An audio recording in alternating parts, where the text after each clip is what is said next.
What is going on, everyone? My name is Andy. Welcome back to another FPL video. In this one, it's some of my final thoughts ahead of the Game Week 38 deadline. As always, I'm going to go through some press conferences, but this week there doesn't seem to be a huge amount of FPL relevant stuff. Like Lewis Dunk is out for Brighton, for example, but he's not highly owned. There wasn't any team news discussion for Liverpool, presumably because it's Klopp's last game.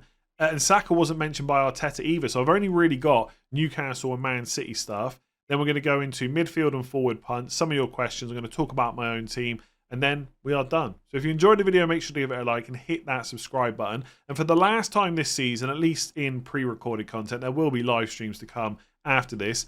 Let's get into it. All right, let's start with Newcastle. Some slight doubts on Anthony Gordon and Callum Wilson. This is what Eddie Howe has said about Gordon in particular. We will wait and see how he is today. I'm not 100% sure as I sit here now exactly how he is. Certainly that tackle left a mark on him. So he did get that tackle and he was limping for a little bit afterwards. He didn't look that comfortable. Even about maybe 5-10 minutes later, he didn't look, I don't know, 100% I guess. But he also played on, I think, for the whole match. I'm just going to double check here. Yeah, he played the full 90 minutes. And after, you know, the initial contact and then the limping afterwards, he did seem to be sprinting around as normal. He said himself, I think it was after the game or maybe the next day, that it was quite sore. But we've been here before with Gordon, where he's a doubt, and he's a bit like a Bruno Fernandes, right? He just always seems to be available. There are not many games this entire season that he's missed. The last game was Everton at home in Game Week 31. He did start against Chelsea, but he went off after 35 minutes. And the majority of games, he just always plays. So I wouldn't be completely surprised if he's fine. But obviously, it's the last game week now. We're not worried about what his future fixtures are, the fact that we don't want to transfer him out because we want him long term. It's game week 38 only. And if you've got a spare transfer, and this is going to be the common theme in this video, to deal with any doubts, you might as well just do it and swap him to someone else, especially if it's not for a hit. And then on Callum Wilson, who some of you might have brought in for game week 37, Eddie Howe said, we anticipate he will be fit for Sunday. So it looks like he's going to be available. That doesn't necessarily mean he's going to start, but hopefully we will get some team news ahead of the deadline because all matches are kicking off at 4 p.m. UK time on Sunday. So if you're someone that wants to keep him because he's a big differential, and Brentford away is not a terrible match either, maybe wait until closer to the deadline to see if we get any news. It's not guaranteed, by the way. We're not going to get all 20 team lineups ahead of the deadline. But there will be news that comes out. And obviously, if Wilson is benched, then you can just look to get rid of him. I think I would be in the same position as Gordon, really. If you're looking at your team and most of the players are kind of safe, they're going to start, there's no injury concerns, but you've got Callum Wilson, I'd be tempted to move him on because it's not a guarantee that he starts. But it looks like there's more chance than there was in Game Week 37. Eddie Howe has said he's fit. Let me just correct myself there. Eddie Howe has said they anticipate he will be fit. Not that he's actually fit, but hopefully he'll be okay. So the big doubt from an FPL point of view at Man City is Kevin De Bruyne. A little bit like Anthony Gordon, there was a tackle which meant that he wasn't necessarily 100% afterwards. He did carry on playing, but didn't play the full 90 minutes. I think he came off around the 65th minute. I'm just going to double check. Yeah, 68 minutes he played against Spurs. Pep Guardiola was asked about him, and he said, we will see today. Yesterday he was off. Today we train. So unfortunately, there's no guarantee that he's going to be fit and available. But I suspect if there's any way he can play this match, he will. Because obviously it's super important. They get the win. They guarantee the 4th Premier League title in a row, which no one has done before. So my guess would be that he will play. The thing with De Bruyne, the fact that he's a Man City player, we probably will get information ahead of the deadline. They are one of the teams that we often get early team leaks for. And I'm sure the people with that information will know that Kevin De Bruyne is currently yellow flagged and people will be wondering what to do with him. I think in general, if you can't wait around for that information, I would lean more towards he's probably going to start. But obviously I can't guarantee that because he's more of a differential than the likes of Foden, Son, Palmer, etc. I'd be more tempted to keep him if you've already got him in your team. Obviously, if you don't own him, you're probably not going to bring him in.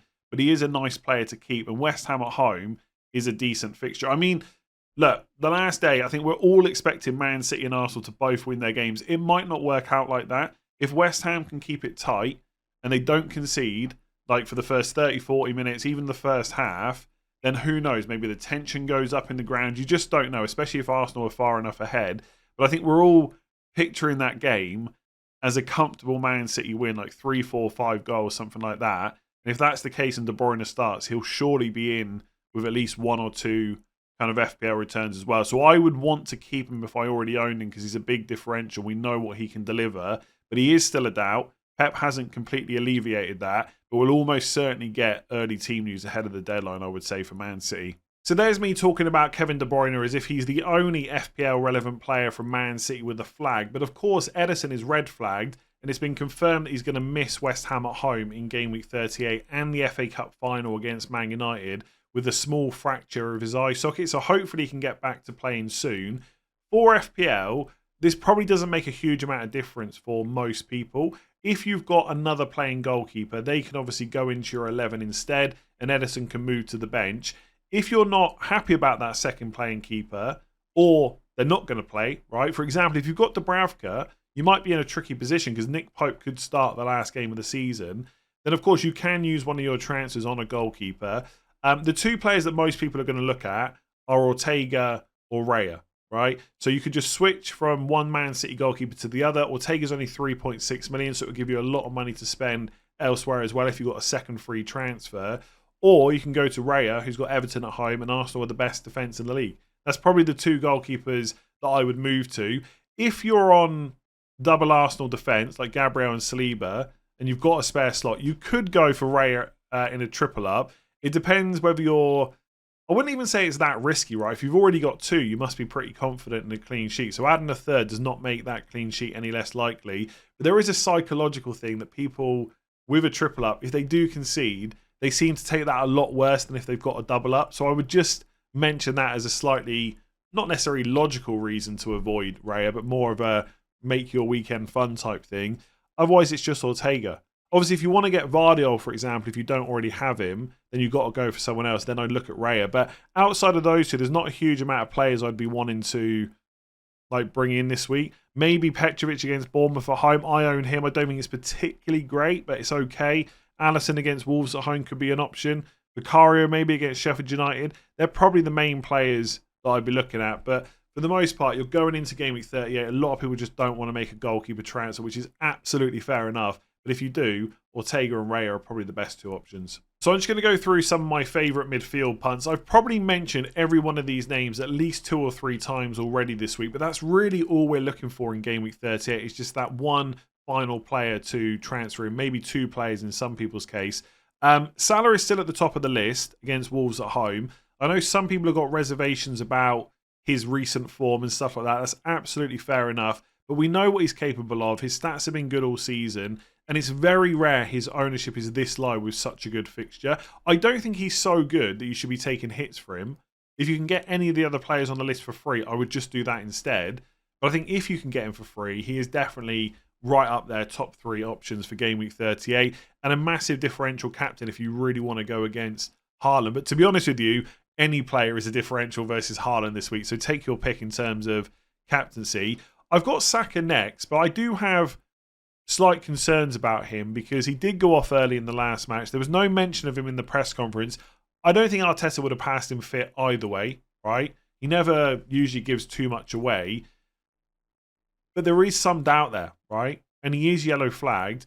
For what it's worth, I think he will play because he always does, or he's one of those players that almost always does. And the title's obviously on the line. They need to get the win to put any kind of pressure on Man City. I just don't see him missing out.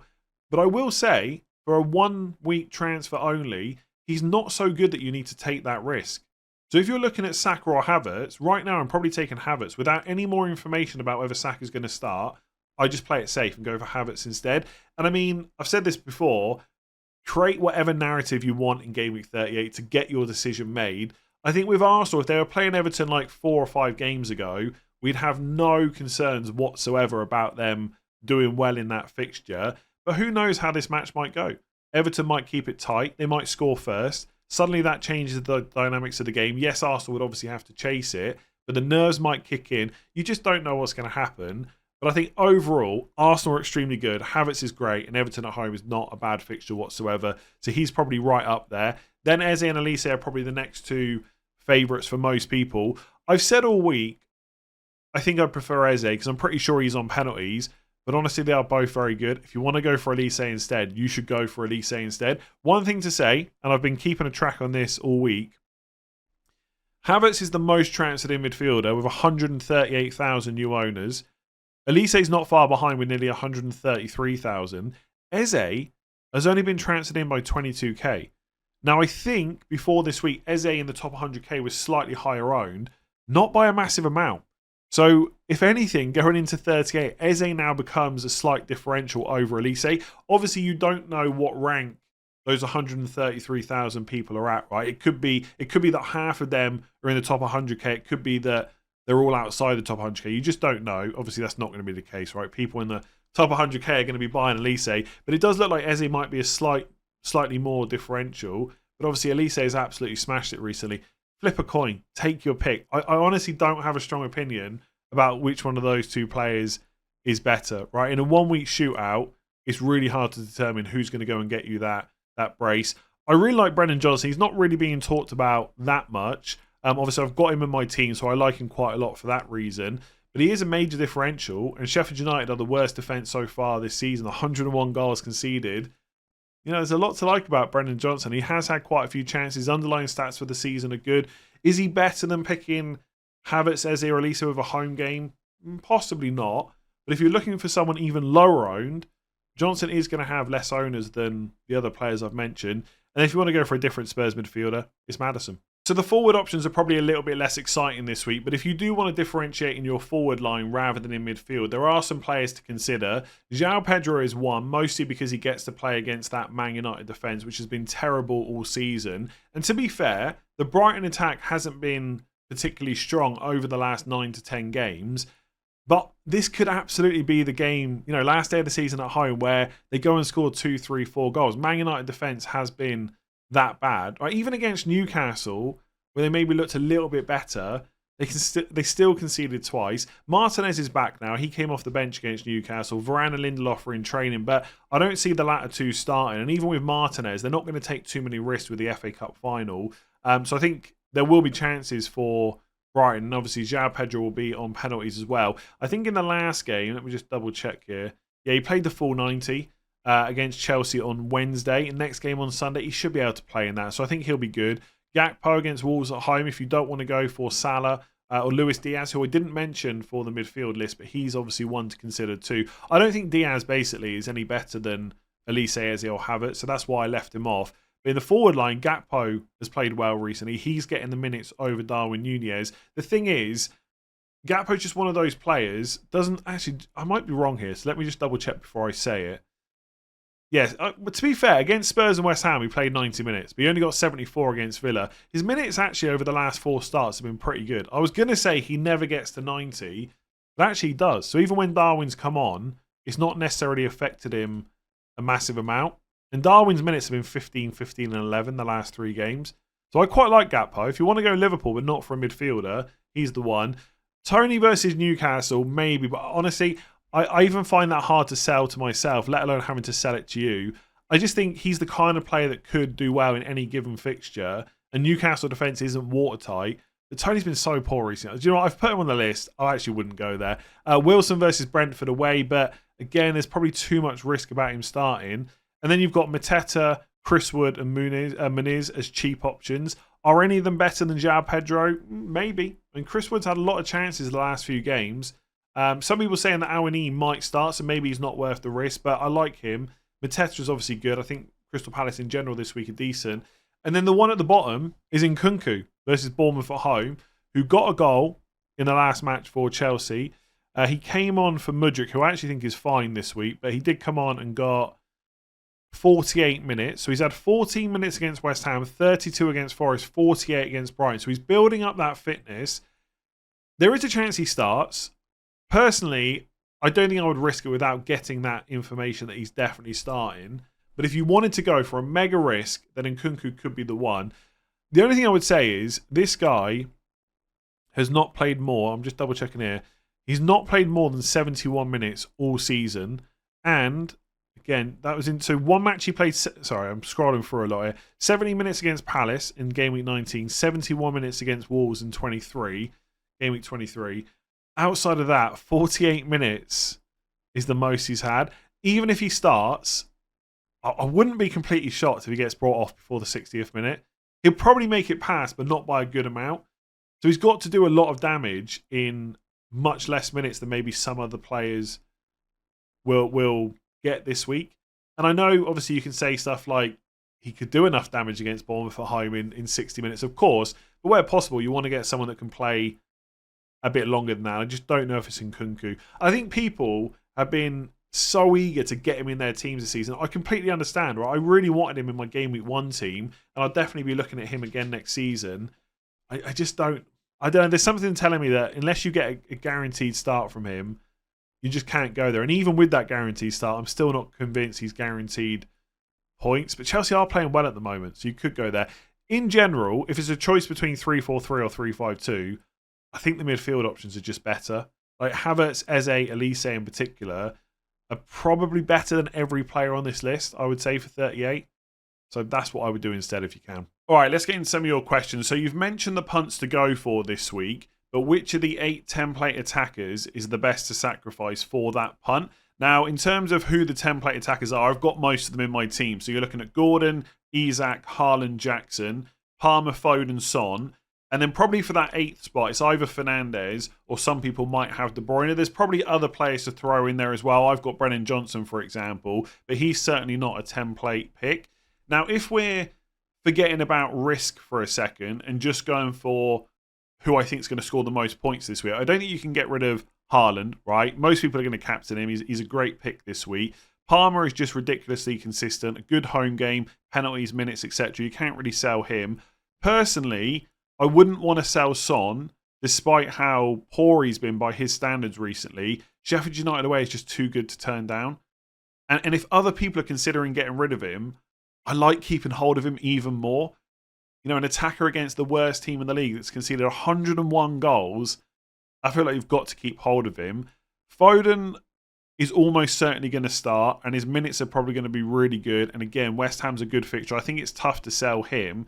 So then it comes down to Jackson, Isak, Gordon, or some of you might have Bruno Fernandes. I already mentioned De Bruyne earlier on when I was talking about the Man City press conference. Where possible, if he's going to start, I would probably want to keep hold of him because of his ownership. So personally, the 4 main players I think people are going to look to sell this week are Fernandes, Gordon, Jackson, Isak. That's going to be the main attackers. And I would probably order it. And it might come down to how much money you've got to spend, right? Like if you can get the player you really want by selling Fernandes instead of Gordon, then you should probably do that. But I think because of the slight doubts on Gordon, I'd have Fernandes ahead of him in terms of to keep. So Gordon would probably be the first one I would sell. Then Fernandes.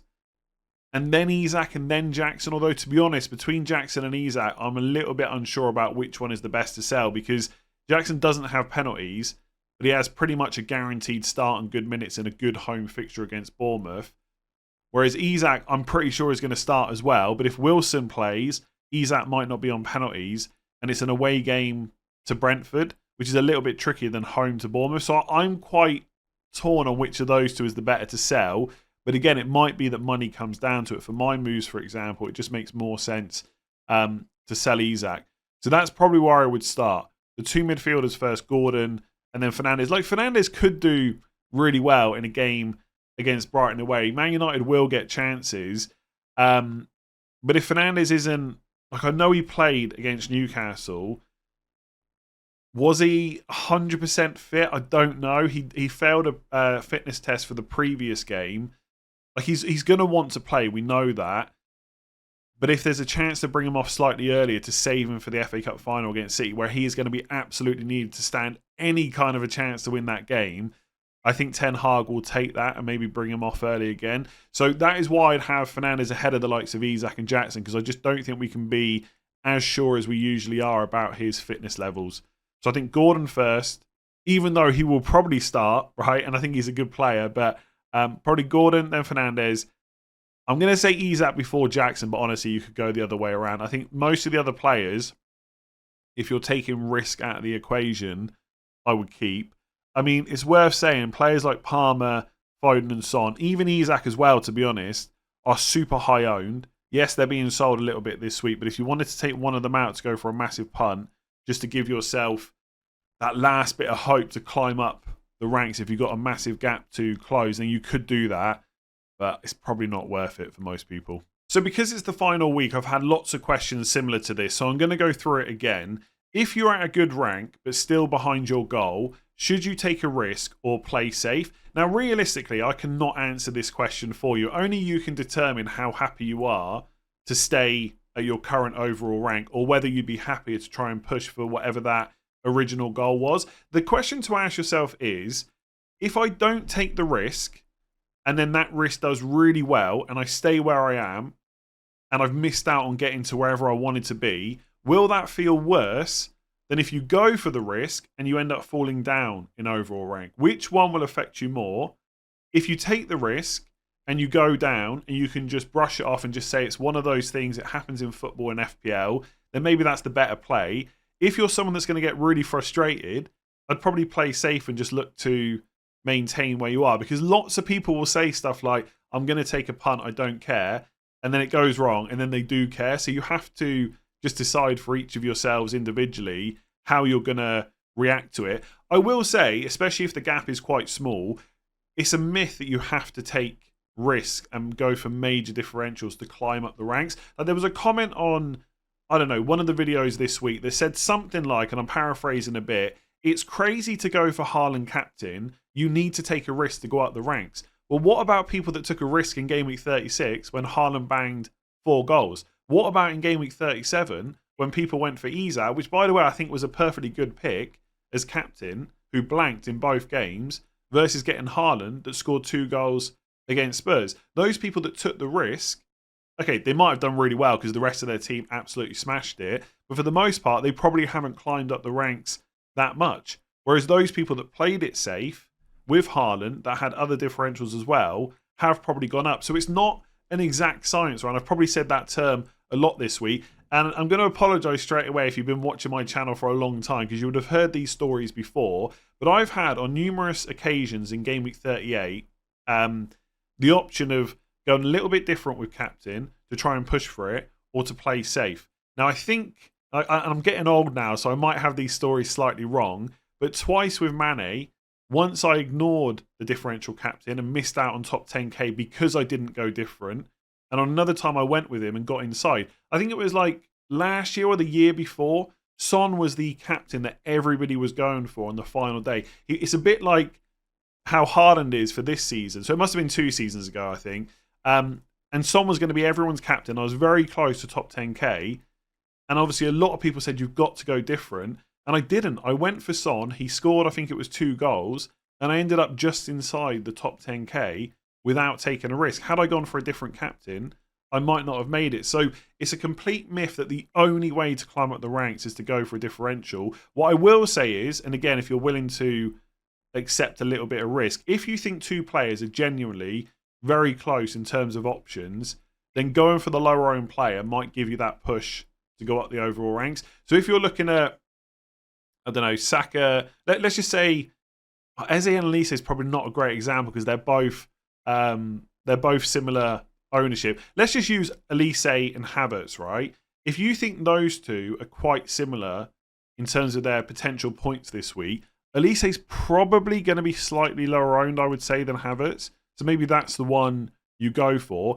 If you're looking at 2 players and you think one is clear in terms of the points they're going to get, then you probably don't need to worry about effective ownership. You should just continue to try and get the most points possible, because that's what we're trying to do. So I know I've just given a kind of 3-4 minute answer on that. I have to say, and I can't answer it, but each of you individually is going to have to decide how much you're willing to push it. And the further behind you are, the bigger risk you're probably going to have to take. But also, because it's a bigger risk, the more likely is you're gonna fall down. Like anyone going against Haaland captain this week, most of the time that's just not going to work out. You're hoping for that very small percentage chance where Haaland blanks and your captain absolutely smashes it. But the chances of that happening are very slim. So you have to ask yourself, are you willing to accept the outcome, which could be really bad? I mean, ultimately, for a lot of people, you are not making FPL content. It probably doesn't really matter what your overall rank history says. So maybe just go for it, especially if you're in a mini league, right? If you're not worried about overall rank, but you're only going for league places for your work league, school league, whatever it might be, then just go for it, right? You don't have to make videos next year which show you what your overall rank is. I'm going to play probably a lot more safer on a lot of occasions because it is just easier for me to have a better rank. There's just less question marks when I make videos and stuff like that. So yeah, should you take a risk or play safe? I'd like to say most people should take the risk, but I probably won't do that this week. I'll probably captain Haaland and make a boring transfer. So this was a slightly different tweet that came in today. I know it sounds silly, but a good topic to mention is how to deal without FPL when the season finishes. I know FPL has become a part of our routine for 9 months, and when it finishes, it can be difficult to switch off. Now, if I'm honest, I'm probably one of the worst people to discuss this because I absolutely love it when FPL ends, and that is partly because I make content on it throughout those 9 months. So it's just nice to have a proper break where you don't have to make any videos at all until the next season starts up again. But in general, I just think it's good for everyone, right? By 6 o'clock on Sunday, UK time, you're going to know where you finish in terms of overall rank. You're going to know where you finish in terms of your mini league. There's a bit of closure there. And I think it would actually be a terrible game if we had to make decisions every single week throughout the year and it just never ended. So I think it's a good thing. And obviously you've got that hope going into next season. Everyone's back on a level playing field. One thing to say is if you really just want to carry on playing fantasy football, Euro 2024 is happening. From June 14th is when the tournament kicks off. So I'll be making videos on the official fantasy game ahead of that. So you can go and play that instead of FPL. That's something else to think about.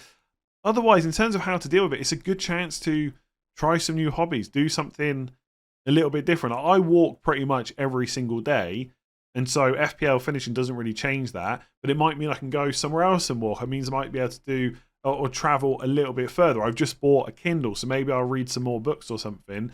I think it's a good time to just do something else. And on the weekend, you know what you could try, right? And I'm terrible at this, so I am a little bit of a hypocrite. Put your phone away. Just for a little bit, right? You don't need to check now whether your differential captain has been smashed by Haaland once more. Just enjoy your weekend without the phone constantly refreshing. I mean, I do that at times, just constantly refreshing the scores. Not every time. There are some weekends when I can switch off a little bit more, but it doesn't happen that often. So, yeah, I don't know if there's a one way to deal with it, right? Everyone's got different hobbies. I might play more video games, read more books, go for more walks. You know, maybe even go to the gym a little bit more. Whatever it is, whatever works for you. But it's just time to find a new routine. I mean, FPL won't be down for that long, right? The 19th of May is when the Premier League finishes. FPL will probably launch sometime at the start of July. It's like a month and a half is it. And obviously then it's another month and a half until the season actually kicks off and you're back into that regular weekly routine. But there's still going to be stuff to think about during pre-season. So for anyone that just really doesn't want to stop thinking about fantasy football, you can do the Euros straight into FPL again. Otherwise, yeah. I don't want to say I wish I had like a one thing I could say. This is how you deal with it. Everyone's just different. I think it's a good opportunity to switch off and do something else instead. So just quickly on my team, not much has changed since the team selection video. We have had that news about Ederson missing game week 38, so I've put Petrovic in my 11 instead. I could use one of my 2 free transfers to do Ederson to Ortega. The thought has crossed my mind. I do think it's more likely that Man City get a clean sheet than Chelsea this week. And also, I'm a little bit worried about not having Vardiol. So before with Ederson, at least I was covering off the clean sheets. Now I don't have any Man City defensive coverage at all. Plus Vardiol can get the attacking returns too. But as much as I am generally a boring FPL manager, even I cannot really bring myself to do a goalkeeper switch in game week 38. So I'm pretty sure I'm just going to bench Ederson and play Petrovic. Elsewhere, Saliba, Gabriel double up on Arsenal defence. Pedro Porro against Sheffield United away. Palmer and Foden, they're not going anywhere. Son against Sheffield United away. He's still going to be really highly owned, but some people have started to sell him this week. I've got no interest in doing that at all against Sheffield United, to be honest. Brennan Johnson is my key differential in this team. I really need him to go big. He probably, I'm not saying he should have got like a 20-pointer in game week 37, but if he'd come away with 1 or 2 more returns, I think it would have been fair with the chances that he got. So hopefully he can put some of those chances away against Sheffield United in game week 30. If I could get 2 attacking returns from him, that would be massive, especially if they're goals, of course. Jackson, Haaland and Isak up front. Haaland is almost certainly going to be my captain. I'm 41k. I've had 3 finishes in a row in the top 50k. Be nice to get a 4th. I don't think I need to push that too much. So Haaland captain. So the 2 moves are probably going to be the ones I've already discussed yesterday. It's going to be Isak and Gordon to a cheap forward like Muniz or Chris Wood and put him on the bench, and then get Salah for Gordon and play 3-5-2.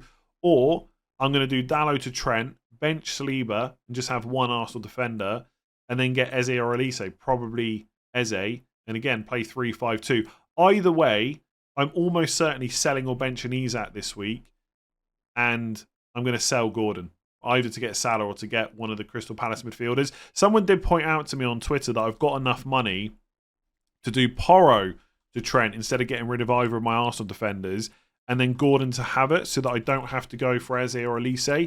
But to be honest, I kind of want to play Porro. I know it's an away game, but it's Sheffield United. We know he can be attacking. I just don't really want to get rid of him. I'm more likely to go against one of the Arsenal players instead, Arsenal defenders. And look, I think Havertz is great this week, but is he like definitely better than Elise or Eze? I'm not sure he is. And also, like, you want to talk about narratives this week. Aston Villa have got Champions League secure. I'm sure they've been celebrating that, whereas Palace might want to go out with a bang in their last home game of the season. So maybe it's actually quite a good game for Palace, whereas with Arsenal, could get edgy. There could be a lot of tension if they don't pick up the lead early enough in that game, especially if Man City aren't also winning at that point. So you just don't know what's going to happen. If I could give one, I don't know, bit of advice or maybe a discussion over punts in Game Week 38, I've been there, right? And I probably will be there over the next couple of days. You're going to go round and round in circles about who the best 1 week punt is. The reality is, in 1 week, anything can happen. Like, you know, come back to me in Game Week 1 next season and ask me who I think is the best option from 4 players. I will always try and cover different angles and give you different opinions so you can make your own choice. But I'll probably come up with the one player I think is definitely the best, because you can factor in other stuff, the fixtures they have over the next 4 to 6 game weeks, which one of them is most likely to play the most minutes, who's on penalties and stuff like that. And obviously penalties and minutes come into it for Game Week 38, but it is just 1 week. You're not worried about what's going to happen afterwards. And in 1 week, anything can happen. Look at Game Week 34. I know I keep using that as an example, but everything just went really well, especially if you had Crystal Palace players. I know there was 2 games there, so it's a little bit different. But stuff like that can happen. And then you can buy a player later on, and they do absolutely nothing, which is not the case for Crystal Palace, so that's a terrible example. But hopefully you get the point I'm really badly trying to make. Like, I could sit here for hours and argue with you that Havertz is better than Elise. If Elise scored 15 points and Havertz blanked, whatever, right? It's 1 week. Over 4 to 6 weeks, you can probably make a little bit of a better decision on who absolutely is the best player to pick from a range of 3 to 4. So try and not spend too much time thinking about it. If you've got a gut feeling or a narrative you want to run with, just do it, right? There are so many punts you could go for this week. And also, we're in a position where a lot of players for good teams are all just going to play because there is still something to play from. There's not going to be a huge amount of rotation. So in some ways, there's even more options than there normally is. If you go for Havertz or Nkunku or Eze or Elise or Gakpo, whoever it is, I would not sit here and argue with you that they are bad options. So when you say to me, is this player a good punt? If they're going to play and they've got good stats and they've got a good fixture, to me, they're a good punt, right? It's the definition of a punt. They're all going to be quietly lower. I mean, most of the players you don't own are going to be lower owned because there's a big, strong template at the moment. Anyway, that's my team. It's probably going to be Salah in for what it's worth. I went on a little bit of a tangent there because I'm more than happy with Porro and double Arsenal defence. But the fact that I could have Trent and Eze as 2 differentials rather than just Salah as a differential is playing on my mind. But ultimately, I suspect I'll make the Salah move because Brennan Johnson's also a differential as well. I have to remember that. So it'll be Salah in and then Isak to a 4.9 million forward. I just can't afford it with Jackson instead. Only gives me 3.6 million to spend. By the way, Isak's fine. If you've got other stuff to deal with and you want to play Isak this week, he's great. You don't have to get rid of him. I just want to do something a little bit different. So that's my team. So I just wanted to end this video by saying thank you. Another season almost in the bag. I know there's more content to come. The deadline stream will kick off around 12:30 UK time on Sunday. I'll also do a reaction stream at the end as well. There'll probably be a season review video next week too, but I know from previous experience that once Game Week 38 deadline is locked in, most people will just switch off and walk away until next season, which is absolutely what I would do as well. So I wanted to say thank you because this is the last pre-recorded video of the season before obviously the deadline stream on Sunday. Another year of doing this as a job, which is absolutely stupid. I fully guarantee. I don't know how it's come to this point, but I fully appreciate it, and I'm privileged to be in this position. And obviously, we're going to do it all again next year, and I'm going to do Euro 2024 fantasy content throughout the summer too. But yeah, thank you. I don't say it that often, probably not as much as I should do, but throughout the season, you kind of get wrapped up in just making content, and I am in a continuous routine of get up, go for a walk the dog, in fact, then make a video, and it just goes on every day. And you kind of forget to just stop and realize this is a great thing to be able to do. And obviously your support, watching, liking, subscribing, sharing, commenting, all that good stuff is the only reason it can continue. So as I've said many times, I'm sure at some point I'll be irrelevant and loads of people will kind of overtake and be making videos and no one will watch me anymore. And maybe that's next season. Maybe it's the season after. I don't know. But for now, I will absolutely enjoy it. And again, say thank you all for making that happen. If you've enjoyed that one, give it a like, hit subscribe. Come and join me at 12:30 UK time on Sunday for the deadline stream to bring in the last deadline of the season. I might do a watch along for Sunday's games as well, just because they're all on at the same time. I will definitely do a reaction stream in the evening, and then we will be done. Apart from the season review video I'll probably do next week, but whatever, right? It's just boring at this point. Thanks for watching. Good luck this week. Remember, just pick a punt and go for it. All right? It could be the right one. It could be the wrong one. Don't spend hours thinking about it. There are so many options you could go for. Either way, good luck. Thank you very much. I'll catch you again soon.